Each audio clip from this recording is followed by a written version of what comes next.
Contos do Espiritismo apresenta Alta de Souza. Alta de Souza nasceu em Macaíba, pequena cidade do Rio Grande do Norte, em 12 de setembro de 1876. Educou-se no Colégio São Vicente de Paula, em Pernambuco, sob a direção de religiosas francesas, e faleceu em 7 de fevereiro de 1901, na cidade de Natal. Uma biografia simples como seus versos e o seu coração. Ela não conheceu os obstáculos que encheram de tormento a existência de Marceline Desbordes Valmore. Desde muito cedo, porém, sentiu todo o horror da morte. Aos 14 anos, quando lhe apareceram os primeiros sintomas do mal que a vitimou, não havia senão sombras em seu espírito. Era já órfã de pai e mãe, tendo assistido ao espetáculo inesquecível do aniquilamento de um irmão devorado pelas chamas, numa noite de assombro. Assim, desde a infância, o destino lhe apareceu como um enigma sem a possibilidade de outra decifração que o luto. Salvaram-na do desespero a fé religiosa e o resignado exemplo da ignorada heroína, para quem escreveu o soneto A Minha Avó, publicado neste volume. Horto é, pois, a história de uma grande dor. Formou o autor a recordando, sentindo, penando. Em casa, o luto sucessivo; no colégio, as litanias da igreja; mais tarde, no campo, onde passou o melhor tempo da atormentada existência; a paisagem triste do sertão nos longos meses de seca; a compaixão pelos humildes, cuja miséria tanto a comovia; a saudade dos diversos lugares em que esteve em busca de melhoras aos padecimentos físicos. Tudo isso concorreu muitíssimo para agravar a maravilhosa sensibilidade de seu temperamento de mulher, e essa sensibilidade, à medida que a doença aumentava, se ia tornando mais profunda, fazendo de um ser fragílimo o intérprete de inúmeros corações desolados. A primeira edição do Horto, publicada em 1900, esgotou-se em 2 meses. O livro foi recebido com elogios pela melhor crítica do país. Leram-nos intelectuais com avidez, mas a verdadeira consagração veio do povo, que se apoderou dele com devoto carinho, passando a repetir muitos de seus versos ao pé dos berços, nos lares pobres e até nas igrejas, sob a forma de benditos anônimos. Alta, sem pensar e sem querer, reproduzir a lápis, na chaise longue onde a prostrar a doença, as emoções mais íntimas de nossa gente, encontrará no próprio sofrimento a expressão exata do sofrimento alheio. E antes de finar se ouviu da boca de centenas de infelizes muitos dos versos que traçara com os olhos lacrimosos, não raro para esquecer o desgosto de se sentir vencida em plena mocidade. Não teve cultura literária vasta. Recordando cenas da meninice, vejo-a neste momento, aos 8 anos, curvada sobre as páginas da história de Carlos Magno, outrora muito popular nas fazendas do norte, livro cheio de façanhas inverossímeis, sem medida, sem arte, escrito no pior dos estilos, mas delicioso para quem o conheceu na infância. Lia-o Alta no campo, os olhos ingenuamente maravilhados, para o mais ingênuo dos auditórios, composto de mulheres do povo e de velhos escravos, todos filhos desse formoso sertão que exerceu em seu espírito tão salutar influência. Depois, chegou a vez das Primaveras, de Casimiro de Abreu. Um pouco mais tarde, no colégio, não leu outra coisa que os compêndios de estudo e as obras de prêmio, de feição religiosa e sentimental. Nesse tempo, o seu livro predileto foi um romance profundamente triste, Tebe Cima, episódio lendário da Primeira Cruzada. Ao sair do internato, onde aprenderá bem as línguas francesa e inglesa e adquirira boas noções de música e de desenho, começou a ler alguns autores brasileiros, especialmente Gonçalves Dias e Luiz Moura. Estes 2 grandes sonhadores, porém, não tiveram ação decisiva sobre seu espírito. Não sei mesmo como ela, que detestava a feitura clássica de certos estilos, podia ler com satisfação crescente o poeta dos Timbiras. Nunca me explicou também o motivo por que os versos tumultuosos de Luiz Moura constituíam verdadeiro encanto para sua alma tão meiga, tão cheia de religiosa ternura. Nos últimos anos, as horas que podia dispensar ao convívio dos autores, consagrava-as aos místicos, a Th. de Kempis, a Lamartine, a S. Teresa de Jesus. A estes associava Marco Aurélio, cujos pensamentos muito concorreram para aumentar a tolerância e a simpatia com que encarava os seres e as coisas. Tal é a história da sua formação intelectual. Pode-se, entretanto, dizer sem exagero que o sofrimento foi o seu melhor guia. A influência das irmãs de São Vicente de Paula é visível em todo o livro.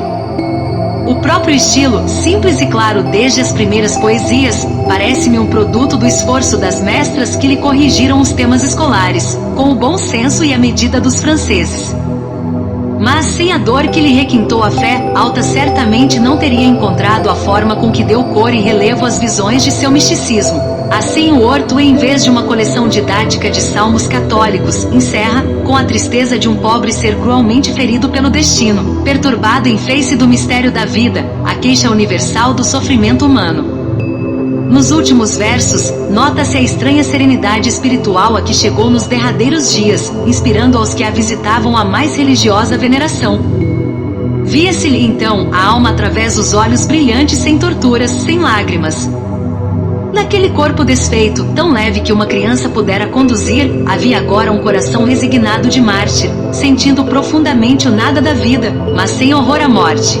Realizaram-se o seu desejo. Não vês? Minha alma é como a pena branca, que o vento amigo da poeira arranca, e vai com ela assim, de ramo em ramo, para o ninho gentil de Gatoramo. Leva-me, ó coração, como esta pena, de dor em dor até a paz serena. A tormenta se desfizera ao pé do túmulo, e do naufrágio em que se abismou esta singular existência, resta o Horto, livro de uma santa. Henrique Castriciano, Paris, 4 de agosto de 1910. Extraída da terceira edição do livro Horto, 1936. Alta de Souza. Do livro Alta de Souza. Nasceu em Macaíba, então Arraial, depois cidade do Rio Grande do Norte, a 12 de setembro de 1876, era magrinha, calada, de pele clara, um moreno doce à vista como veludo ao tato. Era filha de Eloy Castriciano de Souza, desencarnado aos 38 anos de idade, e de Dona Henriqueta Rodrigues de Souza, desencarnada aos 27 anos, ambos tuberculosos. Antes dela ter completado 3 anos, ficou órfã de mãe e aos 4 anos de pai. A sua existência na Terra foi assinalada por sofrimentos acerbos. Muito cedo conheceu a orfandade e, ainda menina, aos 10 anos, assistiu à morte de seu querido irmão Irineu Leão Rodrigues de Souza, vitimado pelo fogo produzido pela explosão de um lampião de querosene, na noite de 16 de fevereiro de 1887. Alta de Souza e seus 4 irmãos foram criados em Recife, no velho sobrado do Arraial, na Grande Chácara, pela avó materna Dona Silvina Maria da Conceição de Paula Rodrigues, vulgarmente chamada Dindinha, e seu esposo Francisco de Paula Rodrigues, que desencarnou quando Alta tinha 6 anos. Antes dos 12 anos, foi matriculada no Colégio São Vicente de Paulo, no bairro da Estância, onde recebeu carinhosa acolhida por parte das religiosas francesas que o dirigiam e lhe ofereceram primorosa educação, literatura, inglês, música, desenho, e aprendeu a dominar também o francês, o que lhe permitiu ler no original Lamartine, Victor Hugo, Chateaubriand, Fénelon. De 1888 a 1890, a jovem Alta estuda, recita, verseja, ajuda as irmãs do colégio, aprimora a beleza de sua fé, na leitura constante do Evangelho. Aos 14 anos, ainda no educandário Estância, em 1890, manifestaram-se os primeiros sintomas da enfermidade que lhe roubou, em plena juventude, o vício, e foi a causa de sua morte, ocorrida na madrugada de 7 de fevereiro de 1901, quinta-feira, a 1h15, na cidade de Natal, exatamente com 24 anos, 4 meses e 26 dias de idade. Os médicos nada puderam fazer e Dindinha retornou com todos para a terra norte rio-grandense, ei-los todos em Macaíba. Foi sepultada no cemitério do Alecrim e em 1906, seus restos mortais foram transladados para o jazigo da família, na igreja de Nossa Senhora da Conceição, em Macaíba, sua terra natal. O forte sentimento religioso e mesmo a doença não impediram de ter uma vida absolutamente normal em sociedade. Era católica, mas não submissa ao clero. Ela não se macerou, não sarjou de cilícios a pele, não jejuou e jamais se enclastou. Era comunicativa, alegre, social. A religiosidade dela era profunda, sincera, medular, mas não ascética, mortificante e mística. Seu amor por Jesus Cristo, ao anjo da guarda, não a distanciaram de todos os sonhos das donzelas, amor, lar, missão maternal. Com 16 anos, ao revelar o seu invulgar talento poético, enamorou-se do jovem promotor público de Macaíba, João Leopoldo da Silva Loureiro, com a duração apenas de 1 ano e poucos meses. dotada de aguda sensibilidade e imaginação ardente, dedicava ao namorado amor profundo, mas a tuberculose progredia e seus irmãos convenceram-na a renunciar. A separação foi cruel, mas apenas para Alta.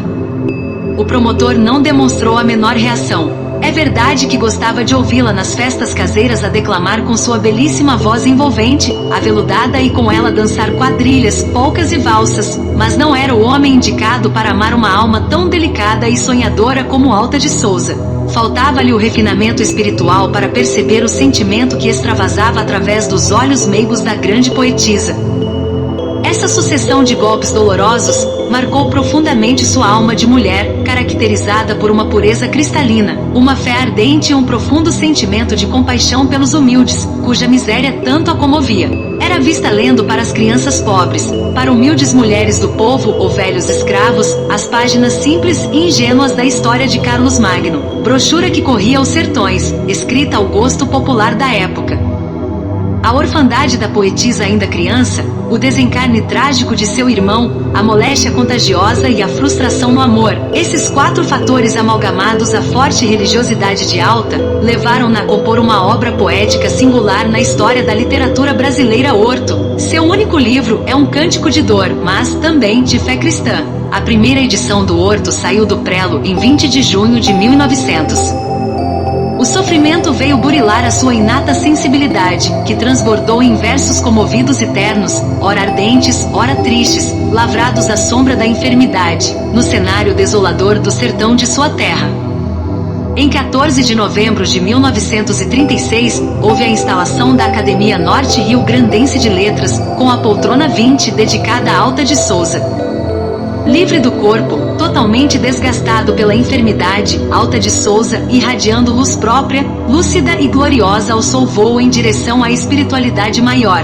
Mas a compaixão que sempre sentirá pelos sofredores fez com que a poetisa, em companhia de outros espíritos caridosos, visitasse constantemente a crosta da terra. Foi através de Chico Xavier que ela pela primeira vez revelou sua identidade, transmitindo suas poesias enfechadas em 1932, na primeira edição do Parnaso de Além Túmulo, lançado pela Federação Espírita Brasileira.